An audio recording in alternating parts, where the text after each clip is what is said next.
안녕하세요. 사연을 부탁해입니다. 오늘의 사연을 소개하겠습니다. 결혼 이야기가 나오던 어느 날 엄마가 조용히 말을 꺼냈습니다. 이거 결혼할 때 보태. 아버지가 주신 거야. 안 그러셔도 돼요. 대학 학비도 보태주셨는데 그럼 제가 너무 죄송하잖아요. 아버지가 딸 대학 보내주는 게 당연한 거지. 무슨 그런 말이 있어. 혹시 경미는 나를 아버지로 생각하지 않았던 거니? 절대 아니죠. 근데 죄송하고 감사해서 그렇죠. 네 오빠 결혼할 때도 해준 거니까 신경 쓸 거 없어. 아들이랑 딸이랑 똑같이 해줘야 하는 게 맞는 거잖니. 아버지의 인자한 미소는 언제나 저를 편안하게 만들었습니다. 사실 우리 가족은 재혼 가정입니다.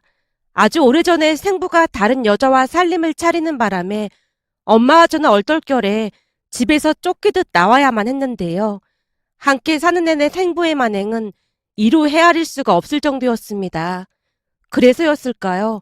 엄마와 저는 약간의 돈을 받고 생부와 영영 이별을 하는 것이 전혀 슬프지가 않았어요. 그 뒤 우리는 외갓집으로 갔고 엄마는 외할머니와 함께 시장에서 일을 하며 제 뒷바라지를 했습니다. 다행히 외할머니가 시장에서 꽤 오래 자리를 잡고 장사를 하셨던지라 많이 여유롭진 않았지만 경제적인 어려움은 크게 없었습니다.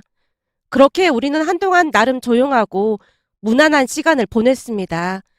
우선은 생부 얼굴을 마주하지 않는 것만으로도 감사할 따름이었으니까요.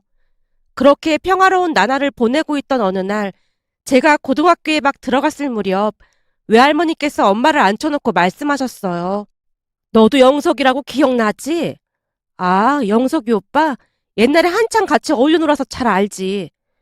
사실 영석이가 한 5년 전쯤 사별하고 아들 하나 키우고 있는데 고향 내려왔다 오며 가며 너를 봤던 모양인지 무슨 일인지 물은 모양이야. 그래서 영석이 엄마가 영석이한테 너 이혼하고 혼자 살고 있다고 말했고 말이야. 근데 영석이 엄마 말이 요즘 들어 영석이가 뻔질나게 내려오고 네 안부를 그렇게나 묻는다지 뭐니. 내 안부를 왜 물어? 영석이 엄마 말로는 영석이가 너한테 마음이 있어서 묻는 게 아니겠냐고 하더라고. 말도 안 돼. 영석이 오빠가 뭐가 아쉬워서 나 같은 촌사람한테 관심이 있겠어? 그렇잖아도 나도 영석이 엄마한테 그렇게 말했는데 영석이가 예전부터 너를 많이 좋아했다잖니. 근데 네가 다른 남자랑 맞서 보고 바로 시집 가버려서 한동안 울고불고 그랬다잖아. 난 그런 거 전혀 몰랐는데. 엄마가 어리둥절한 표정으로 할머니를 바라보고 있었는데요. 할머니가 다시 말을 이어갔습니다. 영석이 엄마 말로는 영석이가 대학도 못 가고 그랬잖아. 그런데 너는 대학도 나왔고 하니 말도 못 걸었다고 하더라고. 내가 무슨 좋은 대학을 나온 것도 아니고 기껏해야 지방대 나온 건데 그게 뭐라고 그런 말을 해. 그것도 엄마가 나 대학 가는 거 보는 게 꿈이라고 해서 엄마 성화에 못 이겨서 갔던 것뿐인데. 암튼 영석이가 너 시집 가는 거 보고 밥도 안 먹고 참 힘들어했다잖아. 근데 네가 이혼하고 혼자 산다고 하니까 아무래도 다시 마음이 움직인 모양이야. 너랑 밥 한 끼 하고 싶다고 하는데 가서 한번 만나봐. 아유 싫어. 경미 아빠랑 사는 데내 그 모진 세월을 보냈는데 내가 미쳤다고 다시 남자를 만나겠어?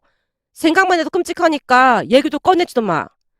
정서방 그 인간은 인간 말종이니까 그런 거고 영석이는 처자식한테 그렇게나 잘할 수가 없었어. 그러니까 한번 만나봐. 네 나이도 젊은데 언제까지 그러고 살려고 그래. 예전에도 엄마가 경미 아빠 괜찮은 사람이라고 해서 결혼했는데 지금 내 꼴을 보고도 그런 말이 나와? 그러게 내가 결혼 늦게 하고 싶다고 그렇게나 말했는데 엄마가 그런 사람 없다고 하도 결혼하라고 해서 이 사달이 난 거잖아. 그날 처음으로 엄마가 할머니께 원망을 쏟아냈는데요. 할머니가 한탄을 토해내며 말했습니다. 그래, 이 애미가 죄인이다 죄인이야. 그 학벌이 뭐라고? 학벌 좋은 거랑 인물 좋은 거에 미쳐서는 내가 너를 그 구렁텅이로 밀어넣었어. 워낙 배운 거 없이 고생하면서 살다 보니 너만큼은 똑똑한 사람 만나서 잘 살길 바랬는데 내 욕심이 화를 불렀어. 라며 할머니께서 눈물까지 훔치셨어요. 그 모습에 엄마가 마음을 누그러뜨리고 다시 말을 했습니다. 엄마, 그냥 한 말 가지고 뭘 또 울기까지 하고 그래. 속상해서 한 말이니까 담아두지 마. 내가 엄마 마음 왜 모르겠어. 그러니까 영석이 한번 만나봐. 사람이 참 괜찮다니까. 엄마, 경미 때문이라도 난 절대 재혼 안 해. 나도 엄마처럼 우리 딸 잘 키울 참이야. 엄마가 제 머리를 몇 번이나 쓰다듬으며 사랑스러운 눈빛으로 바라봤습니다. 그날은 엄마의 말에 안심이 될 수밖에 없었는데요. 그동안 생부로 인해 아버지라는 존재에 대해 지극히 부정적일 수밖에 없었으니까요. 하지만 사람의 인연이라는 것은 어찌할 수 없었던 것인지 영석이 아저씨가 끊임없이 우리 모녀에게 정성을 들였습니다.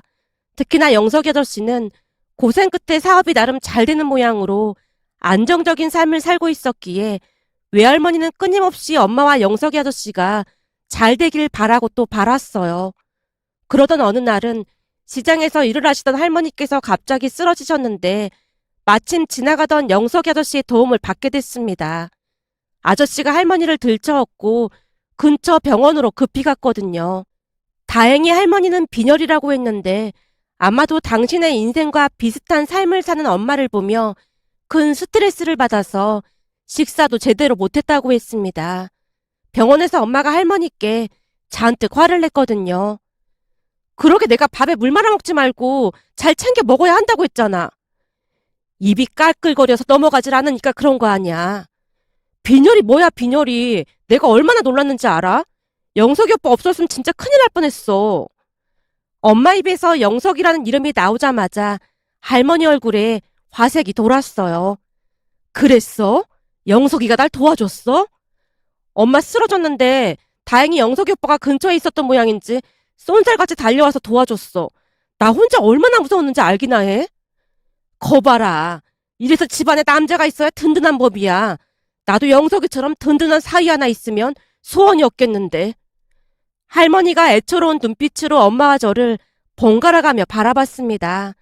잠시 후 엄마가 할머니 좋아하는 케이크를 사온다며 병실 밖을 나가자마자 할머니가 제 손을 덥석 잡으며 말했어요. 경미야, 네가 엄마를 잘 설득해야 한다. 네 엄마 한참 젊은데 저리 혼자 살게 할 순 없잖니. 네 엄마한테는 네가 제일 소중한 것처럼 나한테도 딸인 네 엄마가 제일 소중한 법이야. 그러니까 네가 옆에서 아빠 필요하다고 영석이 아저씨랑 재혼하라고 말 좀 해라. 이 할미 소원인데 들어줄 거지? 라며 할머니가 제게 애원하다시피 했습니다. 그런데 저도 언제부터인가 영석이 아저씨에게 좋은 감정이 쌓여가고 있었는데요. 영석이 아저씨는 생부와는 전혀 다른 사람으로 자상하고 온화한 사람이었어요. 그런 따뜻한 배려를 처음 받아봤던지라 저도 조금씩 마음이 움직이고 있었고요. 그렇게 시간이 지나면서 영석이 아저씨 가족과 우리 가족은 자주 만나 어울렸고 제가 고등학교를 졸업할 무렵 두 분은 재혼을 했습니다. 오빠도 착하고 좋은 사람으로 항상 저를 배려했으니까요. 그렇게 우리는 한 집에서 같이 살았고 처음으로 가족의 존재가 무엇인지 느꼈다고 해야 할까요? 대학에 들어간 제가 늦게 오는 날이면 아빠가 데리러 와줬습니다. 혹시 아빠에게 급한 일이 생기면 오빠가 데리러 오기도 했고요. 오빠에게 여자친구가 생겼을 때는 저한테 제일 먼저 소개해주기도 했는데요. 여자친구도 오빠만큼이나 좋은 사람임에 확실해 보였습니다. 그 뒤 오빠는 결혼을 했고 새언니와 함께 행복하게 잘 살고 있어요. 그리고 저 또한 남자친구가 생겨서 가족들에게 소개를 했고 결혼 이야기가 나오고 있던 중이었는데요. 부모님이 저를 앉혀놓고 통장 하나를 건네며 결혼에 보태라고 했습니다. 물론 죄송스러운 마음이 들어 급히 사양을 했고요. 전 죄송해서 이거 못 받아요. 그동안 아빠가 어떻게 해주셨는데 양심도 없이 이걸 어떻게 받겠어요. 저는 아빠라는 사람들은 하나같이 다 나쁜 사람인 줄 알았는데 아빠를 만나고 나서 그렇지 않다는 걸 알았거든요. 아빠 아니었으면 결혼은 꿈도 못 꿨을 거예요. 내가 한 게 뭐가 있다고 그래. 아버지가 딸한테 다 그 정도는 하는 거지. 아빠, 그동안 정말 감사했어요. 앞으로 효도 많이 할게요. 내내 사는 동안 활짝활짝 웃어준 것만으로도 효도는 다 한 거니까 쓸데없는 소리 하지 말고 이거 결혼할 때 보태. 우리 딸 결혼하는데 난 꿀리는 거 절대 못 본다. 아버지의 말에 저도 모르게 폭폭 눈물을 쏟고 말았는데요. 세상에 이런 아버지가 또 있을까 싶어 감사하기도 하고 죄송스럽기도 했거든요. 결국 아버지가 주신 통장을 받았습니다. 하지만 그 돈을 쓰고 싶진 않았기에 다시 돌려드릴 방법을 생각하고 있었어요. 그런데 그날 저녁 남친을 만나러 갔는데 제 눈이 빨갛게 충혈된 걸 보고는 남친이 조용히 물었습니다. 어? 눈이 왜 그래? 혹시 울은 거야? 아, 그게 우리 아빠 진짜 대단하신 것 같아. 비록 생부는 잘못 만나서 엄마도 그렇고 나도 그렇고 많이 힘들었지만 내가 아빠 복은 있는 것 같아. 우리 아빠 진짜 너무너무 좋은 분이신 것 같아. 그렇긴 하지. 근데 무슨 일 있었던 거야? 왜 울은 건데? 나한테도 얘기해주면 안 되는 거야? 그게 사실은 아빠가 결혼할 때 보태라고 통장을 주신 거 있지. 뭐? 통장을? 어, 돈이 꽤 들어있더라고. 경미야, 우리 앞으로 부모님께 효도하면서 살자. 남친이 감동받은 표정으로 말을 했고 제가 크게 고개를 끄덕였습니다. 당연하지. 난 엄마 아빠한테 효도하면서 살 거야. 말이라도 그렇게 해줘서 고마워. 고맙긴 뭐가 고마워. 당연한 걸 가지고. 재혼 가정이라고 색안경 끼고 보는 사람도 많은데 좋게 봐줘서 고맙지. 색안경 끼고 볼 게 뭐가 있겠어. 사람이 우선인 거지.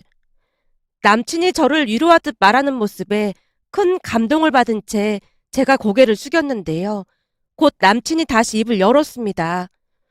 그럼 우리 결혼할 때 그 돈 보탤 생각인 거야? 아니, 그건 아니고 다시 돌려드릴까 해. 어렵게 주신 건데 왜 돌려드려? 그동안 받은 것도 많은데 내가 그 돈을 어떻게 받겠어. 덕분에 난 대학도 편하게 다니고 그랬거든. 그것만으로도 감사드릴 일인데 또다시 돈을 받는 건 좀 아니잖아. 거기다 우리는 양가 도움 없이 둘이 모은 돈으로 결혼하기로 했던 거고 말이야. 그러니까 당연히 부모님께 돌려드려야지. 오, 아, 그랬었지? 남친 표정이 어딘지 모르게 껄끄러운 듯해 보였지만 그게 내색하지 않은 채 지나갔는데요. 그렇게 며칠이나 지났을까요? 회사에서 일을 하던 중 문자가 와서 확인을 했더니 남친 엄마였습니다. 문자 내용은 시간 날 때 전화를 달라는 내용이었고요. 저도 남친 집에 인사는 드렸던지라 남친이 제 전화번호를 알려준 모양이구나 하고 전화를 했더니 다짜고짜 만나자는 말을 했습니다.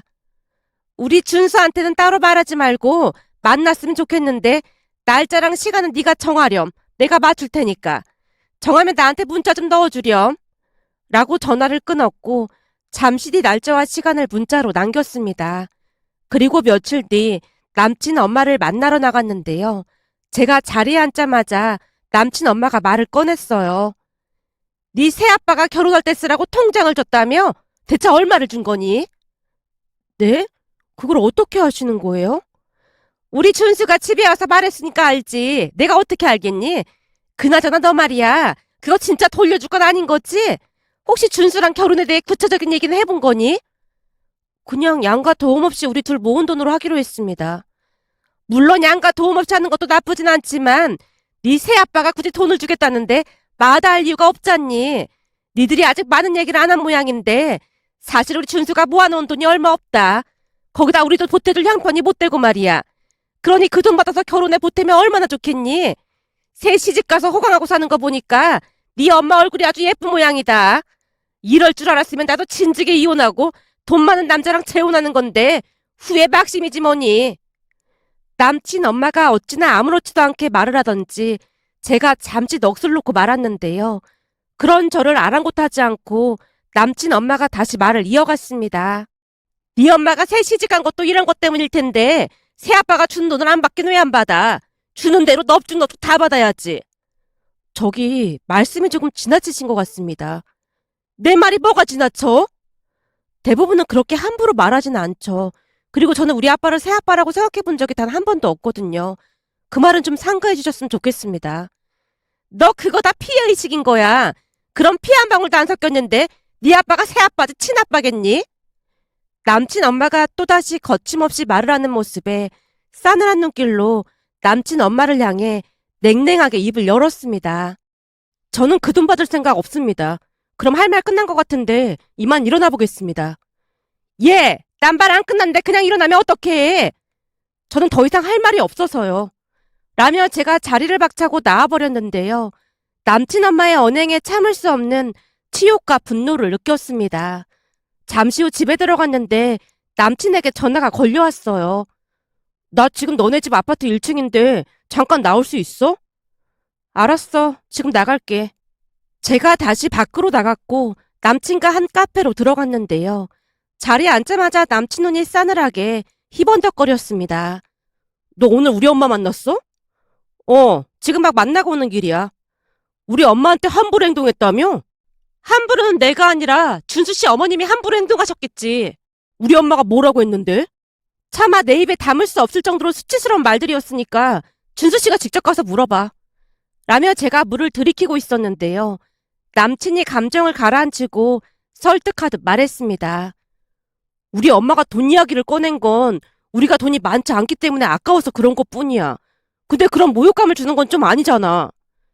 글쎄 모욕감은 진수 씨 어머님이 아니라 내가 받았다니까? 경미야, 우리 엄마가 말실수를 좀 한 모양인데 그게 다 우리 잘 살길 바라서 그런 것뿐이야. 돈이 없으면 얼마나 불편한지 잘 아셔서 그런 거야. 근데 보태준다는 돈을 굳이 돌려준다고 하니까 우리 입장에선 이해가 안 되잖아. 거기다 사실 내가 빚이 조금 있어서 엄마가 더 그런 것 같아. 뭐?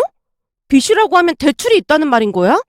그게 대학 다닐 때 학자금 대출을 받은 게 아직도 남아있거든. 그래서 말인데 그거 다 갚으려면 아직도 한참 남았는데 우리 그 돈 받아서 우선 그거부터 다 갚자. 우리 어차피 결혼할 건데 미리 갚으면 좋은 거잖아. 남친이 설레는 표정으로 말을 하는 모습에 등골이 오싹해졌는데요. 순간 오히려 제가 이상한 게 아닌가 싶을 정도였기에 할 말을 잃은 채 멍이 앉아 있었는데 다음 순간 남친 입에서 더욱 충격적인 말이 터져나왔습니다.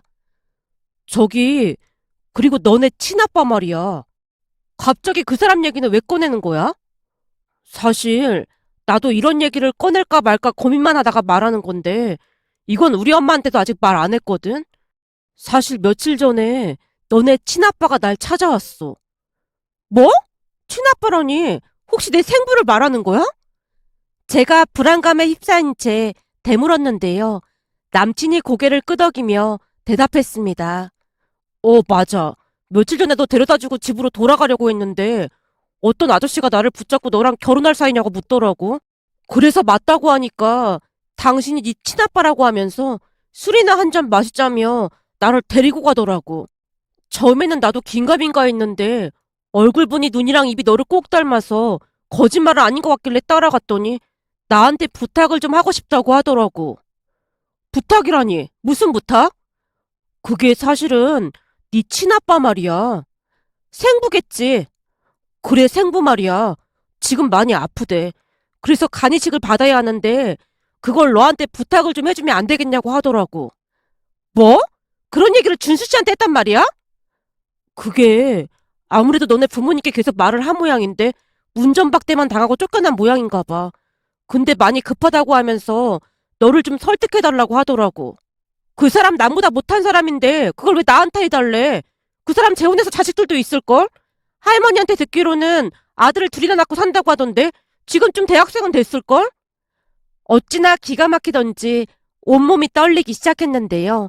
남친이 계속 눈치를 보다가 다시 말을 이어갔습니다. 그게 아들이 둘 있는 게 맞긴 한데 당신 아들은 결혼해서 자식도 낳고 해야 하는데 이식하면 약을 계속 먹어야 한다면서 그건 안 된다고 하더라고. 그럼 나는 이식해지면 나도 약 먹어야 하는데 말이 되는 소리라고 해.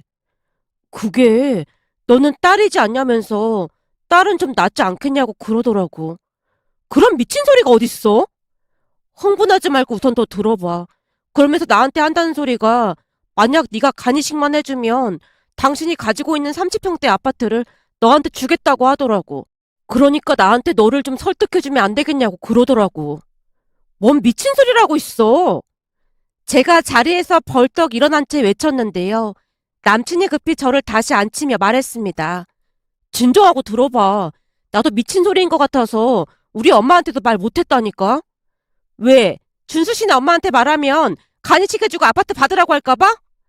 사실 30평대 아파트 하나면 나쁜 조건 아니잖아. 뭐? 그 말 진심인 거야? 경미야, 잘 생각해봐. 우리들이 평생 벌어도 그런 집 살 수 있을 것 같아? 그럴 바에는 너 건강한데 남도 아니고 친아빠, 아니 생부한테 간이식해주고 그 아파트 받는 것도 나쁜 조건 아니지. 난 결혼해도 딩크적으로 살 수 있으니까 나쁜 선택은 아닌 거잖아. 시간이 갈수록 돈에 눈이 먼 남친이 거침없이 말하는 모습에 사이코패스가 아닌가 싶은 생각마저 들면서 온몸에 소름이 돋았습니다. 결국 제가 앞에 있던 물잔을 들어서 남친 얼굴에 끼얹으며 말했어요. 이제 보니 니네 집 사람들은 돈이라면 못할 게 없는 사람들이구나. 전에 생부가 우리한테 어떻게 했는지 다 말했는데 어쩜 나한테 그런 말을 할 수가 있어? 오늘 너랑 끝났으니까 다시 연락하지 마. 어디 무서워서 너랑 살 수나 있겠어? 라며 그곳을 뛰쳐나오다시피 했습니다. 잠시 후 집에 돌아가서 부모님께 모든 사실을 털어놨고 엄마가 분노했습니다. 그 미친 인간이 그여 사다를 냈구나. 생부란 인간이 딸한테 어떻게 그럴 수가 있어? 너 절대 딴 마음 먹을 생각도 하지 마. 간이식 같은 소리하고 자빠졌네. 그리고 그 준수랑도 당장 헤어져. 그렇잖아도 지금 헤어지고 오는 길이야. 어찌나 놀랐던지 아직도 온몸이 덜덜 떨리는 거 있지. 진짜 미친 집구석이라니까. 그렇게 한동안 아버지가 출퇴근을 도와줬고 얼마 뒤 우리는 이사까지 해야만 했습니다. 또한 너무나 큰 충격으로 인해 휴대폰 번호를 바꾸기까지 했고요. 어느 날은 외할머니께 전화가 걸려왔는데 생부가 외할머니한테도 찾아가서 제 간을 달라며 울며 불며 매달리기도 했다네요. 물론 외할머니가 소금까지 끼얹으며 내쫓아버렸고요. 그렇게 또다시 시간이 흘러갔고 어느 날 외할머니에게 다시 전화가 걸려왔는데 결국 생부의 큰아들에게 간이식을 받았다는 말을 전해왔습니다. 그 이야기를 듣는데 정말이지 치가 떨릴 정도였습니다. 그리고 저는 현재 가족들과 행복하게 잘 살고 있는데요. 며칠 전 전남친을 소개해준 사람에게 전남친이 이혼을 당했다는 이야기를 들으며 세상에 이런 사람들이 또 있을까 싶어 이렇게 사연 보내봅니다. 오늘의 사연은 여기까지였습니다. 즐겁게 보셨다면 구독, 좋아요 부탁드립니다. 고맙습니다.